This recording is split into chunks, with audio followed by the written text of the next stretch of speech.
Hello po mga kababayan, kamusta po kayong lahat? And once again, welcome back dito po sa Simply Talkies Vlog.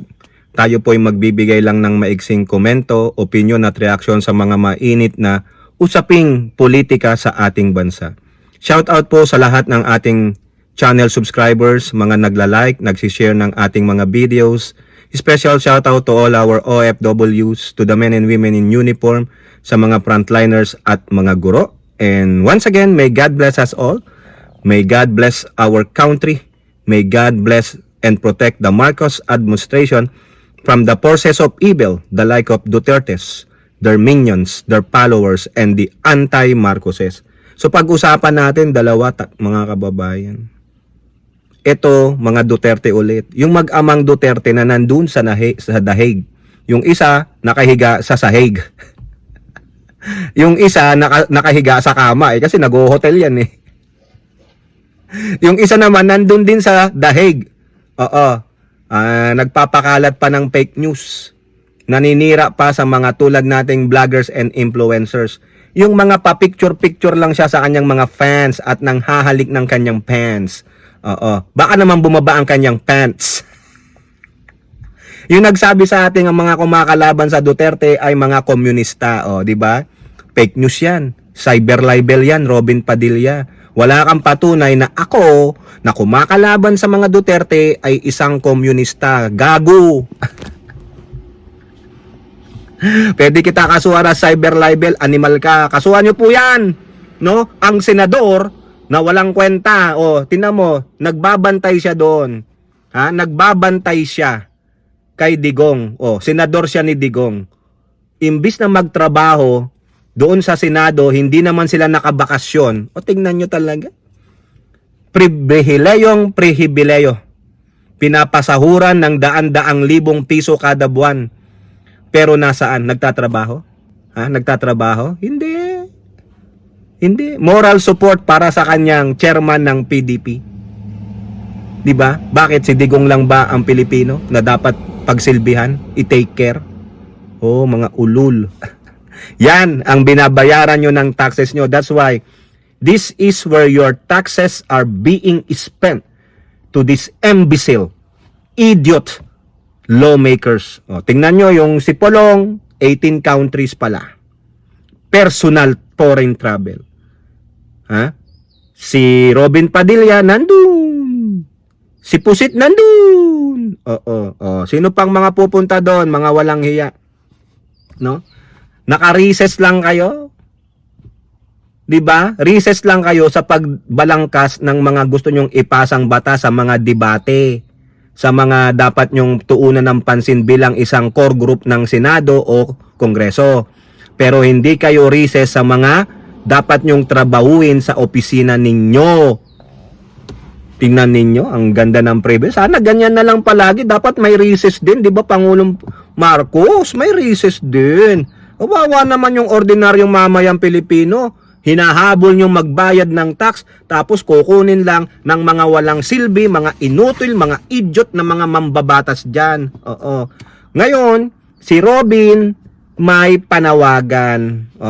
Naniningil na po ng pautang. Siya po ngayon ang spokesperson ng mga Duterte pagdating sa mga paniningil ng utang na loob. Ayan, eto po sa ulat ng politico.com.ph. Asan na kayo? Robin Padilla calls out Rody Duterte's friends for ghosting him after ICC arrest. Yun. Yun daw pong mga friends ni Duterte na nakinabang sa kanya, tulad na rin ng sinasabi nilang ibang mga kasamahan nila, where are you now? Where are you now? Ayan po ang sabi ni Robin Padilla. Asan na kayo? Bakit nyo ginost ang dating Pangulo? Bakit nyo gino-ghosting ang Pangulo ko? Nang iwang kayo? Magaling lang kayo sa sarap. Pero pagdating sa hirap, babayu. Ayan na. Naniningil na ng pautang ang mga Duterte. Ang gawin ninyo, kung gusto nyo magbayad ng utang kay Duterte, palit ulo na lang kayo. Sabihin nyo na lang kay Robin, hindi, nandito pa rin kami, friends pa rin kami sa Duterte. We are praying for him. Ipagdadasal na lang namin siya, Mr. Wonderful tonight, o di ba? Ayan, o kayong mga kaibigan, ha? Kayong mga once loyal kay Duterte, alam natin, marami kayo. Pero nung nalaman yung ganito pala si Duterte, nagkanlong ng drug lords, tuta ng China, nagpapapatay, umamin siya kasi sabi ni Carpio, the best evidence in Duterte's ICC trial is Digong itself. Why? Because of his incriminating statement against him. He incriminate himself. Hindi siya nag-invoke ng Your Honor, I invoke my rights for self-incrimination. Wala. Dahil mayabang si Digong, ayon, in-incriminate niya ang sarili niya. Which is, tama po si Antonio Carpio. O ngayon balik tayo kay Robin. Anong sabi niya? Napakaraming kilala ni Digong. Ang naging kaibigan nyo noong 2016, ngayon 2025. Napakaraming kaibigan ni Digong ang mga naging kakilala niya. O ayan. Nasaan na daw po kayo? Napakarami nyo. Ha? Napakarami nyo ngayon para kayong mga yung nangyari sa Garden of Gethsemane. Diba? Scattered ships. Abe, kinumpir ko pa siya kay doon sa nangyari sa Garden of Gethsemane after maaresto si Panginoong Hesus, nawala na yung mga apostoles, ganun ba? Oh, dare not to compare. Digong is not a saint. Ha? Ha? Ako naman hindi rin saint, sinner din ako, pero Digong is the worst sinner.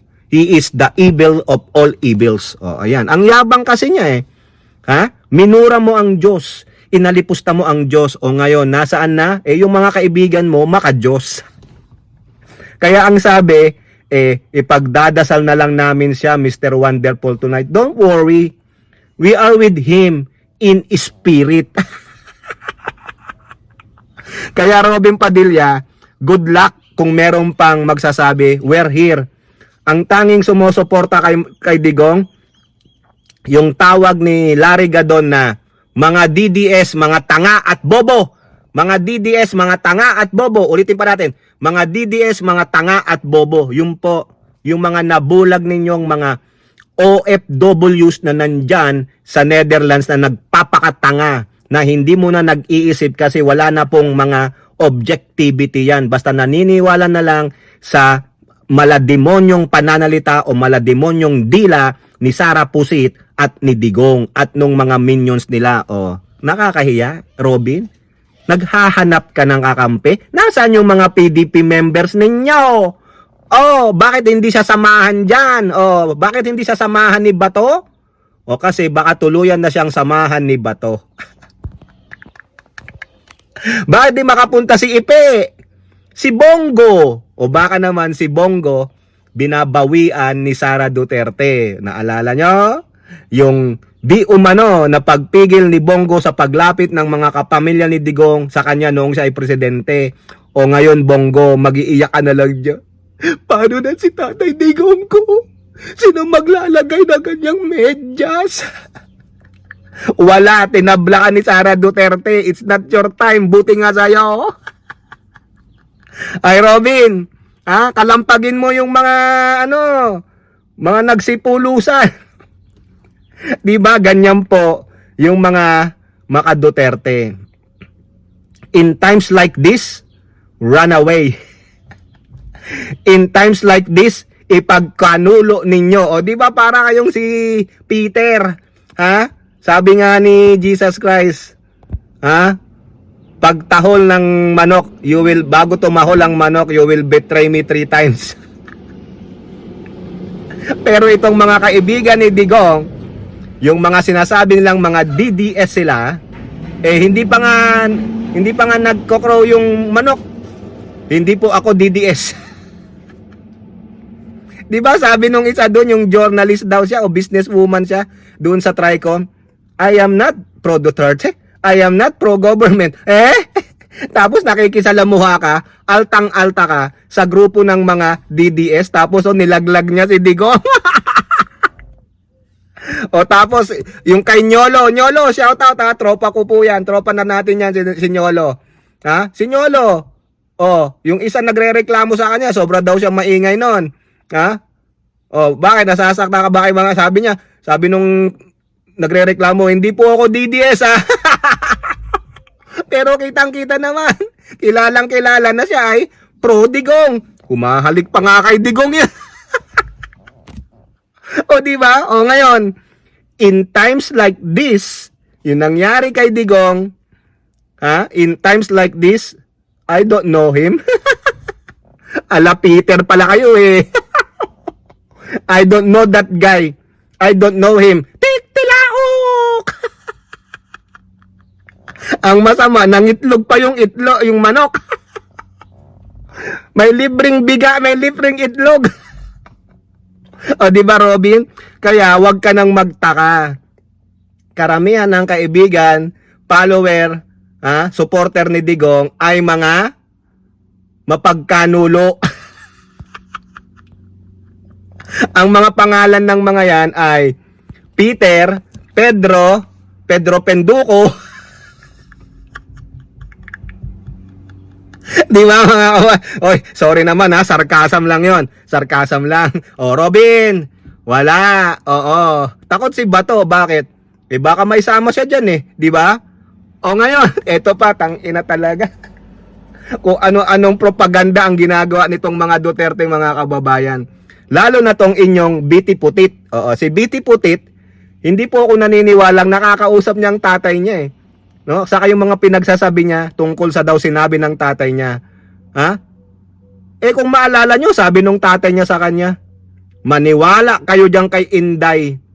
Ginugood time lang kayo niya. Tapos ito namang mga suporte nila, palakpakan, tuwan-tuwa oh.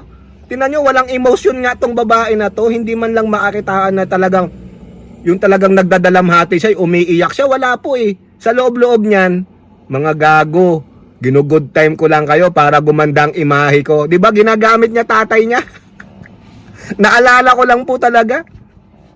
Nung mga may pinagsasabi si Inday na, o 3 Duterte ang tatakbong senador. O nakausap niya ba yung mga kapatid niya sa katatay niya? Anong sabi ni Digong?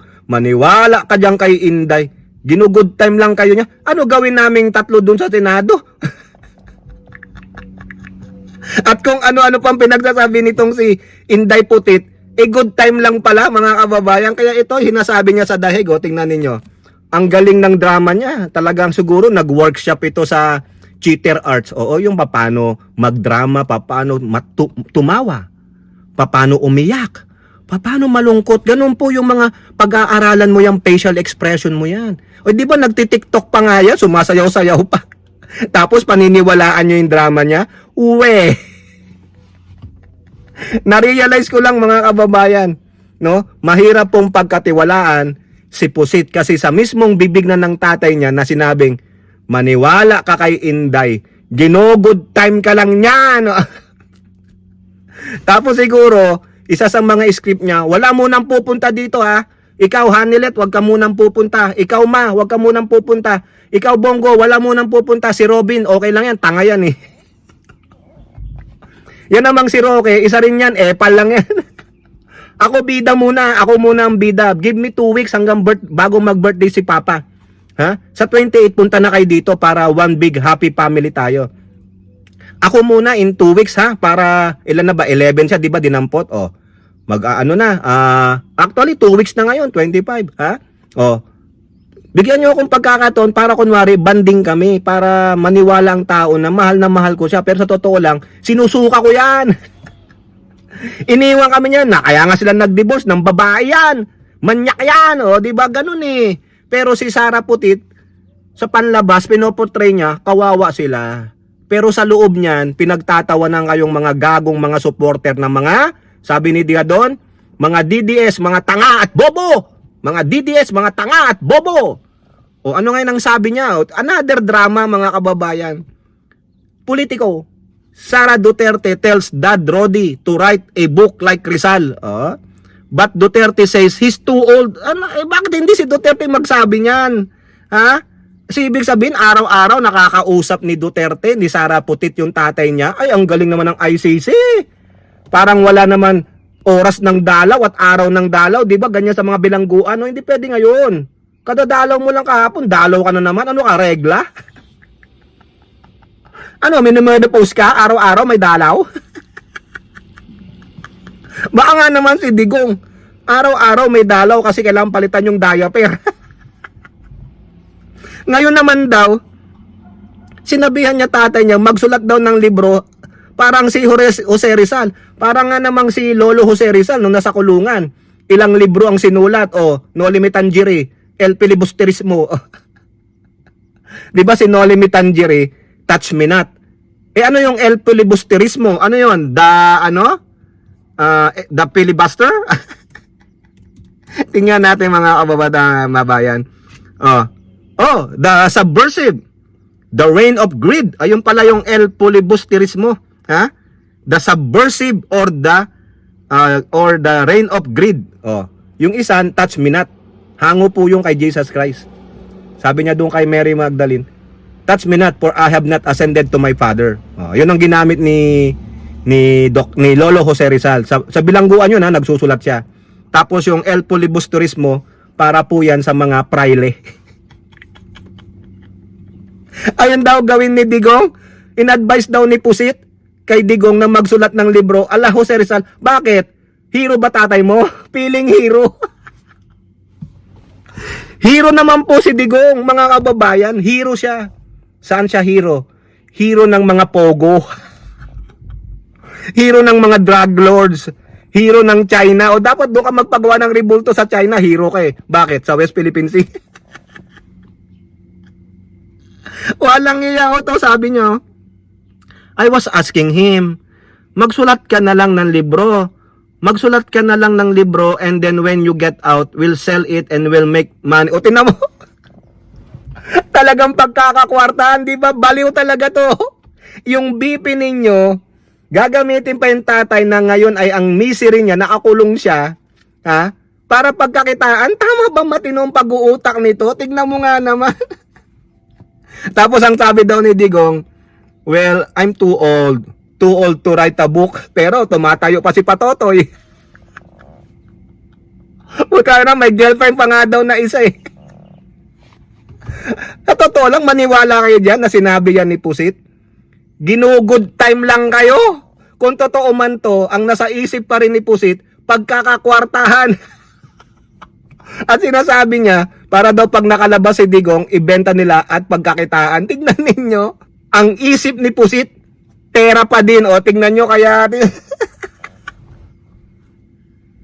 Mukhang pera talaga si Pusit. Ganid, kaya tama lang na i-impeach ka kasi nilustay mo ang pera ng kaban ng bayan, bilyon. O, saan mo pinunta yung 3.6 confidential funds mo ng ng Davao City Mayor ka? 'Di ba? Saka yung sa 612 ba 'yon? Kasama 'yun eh. Ha? Mahiya ka, pera pa din tapos inuuto mo kami. Hindi kami tulad ng mga DD shit minyong follower, ha. Mas may utak kami doon. Ha? Ang maniniwala lang sa inyo, yung sinasabi ni Gadon na ilan kayo? 3 million na mga bugok, mga tanga, mga talipandas. Tangina, pagkakakwartahan pa talaga yung matanda, hindi na awa. Walang awa itong si Sara Pusit Duterte, talagang mini-milk out niya yung pagkakataon na mapansin siya, magka-pogi point siya sa madlang people. Wala po naniniwala eh. Sila lang. Kayo po, ano po yung masasabi? Comment down below and don't forget to like and share. Hope to see you in the next videos. Bye-bye. God bless.